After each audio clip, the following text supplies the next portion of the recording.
Here are 20 common unique phrases for everyday unique sentences in a Hindi English mix, along with two examples for each phrase in both languages.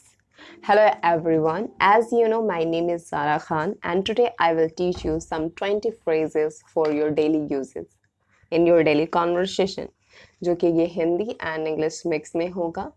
So it will help you and hope so. ये video में आप काफ़ी कुछ सीखने वाले हैं 20 phrases में, जो कि आप खुद इंग्लिश बोलना सीख जाएंगे. इन 20 फ्रेजेस के बाद you can use in your E sentences while having conversation with your friends or family members or colleague.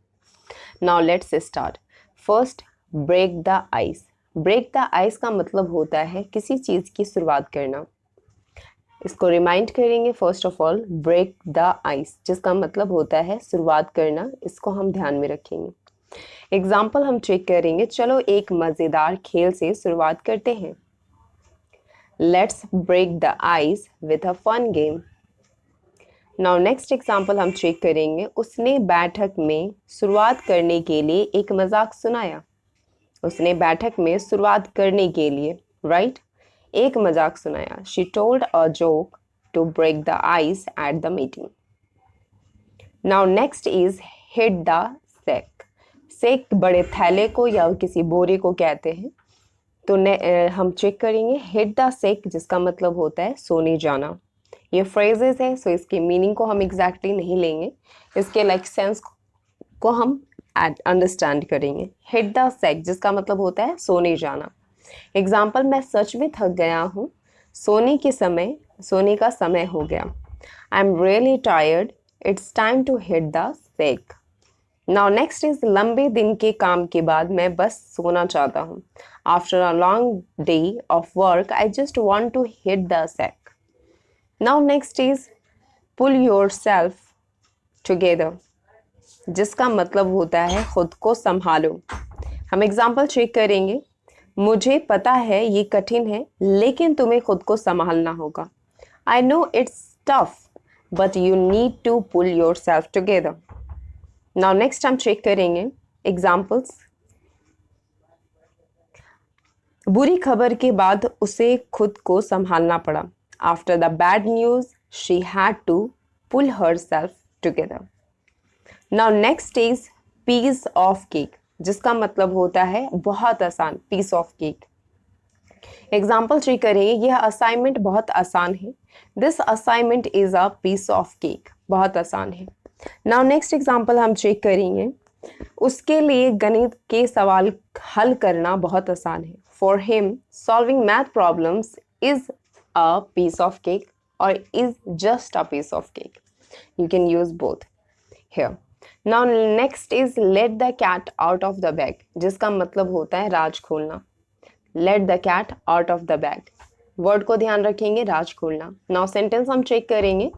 किसने सरप्राइज पार्टी का राज खोल दिया. Who let the cat out of the bag about the surprise party. Now next example हम check करेंगे. उसने गलती से राज खोल दिया. He accidentally let the cat out of the bag. राज खोल दिया. सो राज खोलने के लिए क्या यूज करेंगे. Let the cat out of the bag. Now next is हम यूज करेंगे स्पिल द बीन्स फ्रेजेस जिसका मतलब होता है राज खोलना. स्पिल द बीन्स जिसका मतलब ऑल्सो होता है राज खोलना. हम सेंटेंस चेक करेंगे. क्या हुआ. राज खोलो. Come on spill the beans. उसने अंततः परियोजना के बारे में राज खोला. She finally spilled the beans about the project. Now next is once in a blue moon जिसका मतलब होता है कभी कभी. फ्रेजेस में हम जो कि यूज करते हैं. सेंटेंस देखेंगे. मैं अपने गृहनगर कभी कभी ही जाता हूँ. I visit my home town once in a blue moon. Now next example check करेंगे. कभी कभी ही हम रात के खाने के लिए बाहर जाते हैं. Once in a blue moon we go out for dinner. Now next is a blessing in disguise जिसका मतलब होता है छुपी हुई नेमत, यानी छुपी हुई नेमत या you can say blessing right. So वो नौकरी खोना एक छिपी हुई नेमत थी. Losing that job was a blessing disguise. उसकी बीमारी एक छुपी हुई नेमत साबित हुई. Her illness turned out to be a blessing in disguise. Now next is burn the midnight oil. देर रात तक काम करने के लिए हम यूज करते हैं burn the midnight oil. Example हम चेक करेंगे, उसे रिपोर्ट खत्म करने के लिए देर रात तक काम करना पड़ा. She had to burn the midnight oil to finish the report. Next, छात्र अक्सर परीक्षाओं से पहले देर रात तक काम करते हैं. Students often burn the midnight oil before exams. Now next is bite the bullet. Bite the bullet का मतलब होता है कठिन निर्णय लेना. You will have to bite the bullet and make the decision. तुम्हें कठिन निर्णय लेना होगा. मैंने कठिन निर्णय लिया और मुश्किल काम किया. I beat the bullet and took the tough job. Now next is call it a day. Call it a day का मतलब होता है दिन खत्म करना. चलो दिन खत्म करते हैं और घर चलते हैं. Let's call it a day and go home. लंबे बैठक के बाद हमने दिन खत्म करने का फैसला किया. After a long meeting we decided to call it a day. So यहाँ पर call it a day phrase है जो कि हम इसका सेंस अलग नहीं लेंगे क्योंकि phrases में जो सेंटेंसेस होते हैं वो किसी से मिलता जुलता होता है. जैसे कि यहाँ पर हमने चेक किया क्या था, burn the midnight oil, right.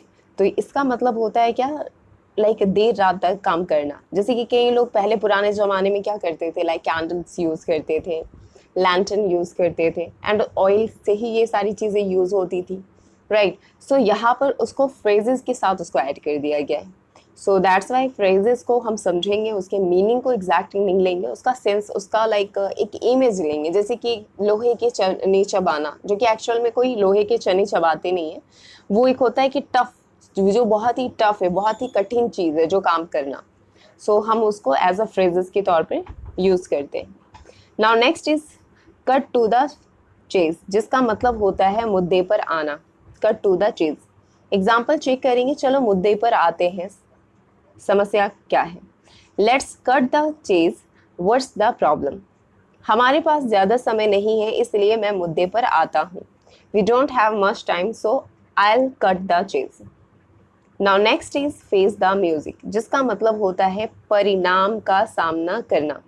Example check करेंगे. तुम्हें अपने कार्यों के परिणाम का सामना करना होगा. You have to face the music for your actions. उसे परिणाम का सामना किया और माफी मांगी. He faced the music and apologized. Now next is hit the nail on the head. Hit the nail on the head, जिसका मतलब होता है बिल्कुल सही पकड़ा, exactly कैच कर लेना किसी बात को, भाप लेना पहले से ही, उसको कहते हैं hit the nail on the head. Example check करेंगे. तुम्हारा उत्तर बिल्कुल सही था. You hit the nail on the head with your answer. उसकी टिप्पणी बिल्कुल सही थी. हर comment hit the nail on the head. Now next is kick the bucket. kick the bucket का मतलब होता है मर जाना. एग्जाम्पल चेक करेंगे. बूढ़ा आदमी अंततः मर गया. The old man finally kicked the bucket. कोई भी जल्दी मरना नहीं चाहता. Nobody wants to kick the bucket early. Now next is किसी को छोड़ देना, जिसका मतलब होता है let someone off the hook. किसी को छोड़ देना. एग्जाम्पल चेक करेंगे. इस बार मैं तुम्हें छोड़ देता हूँ. This time I let you off the hook. Next, उसे मैनेजर द्वारा छोड़ दिया गया. He was let off the hook by the manager. Example हम चेक करेंगे.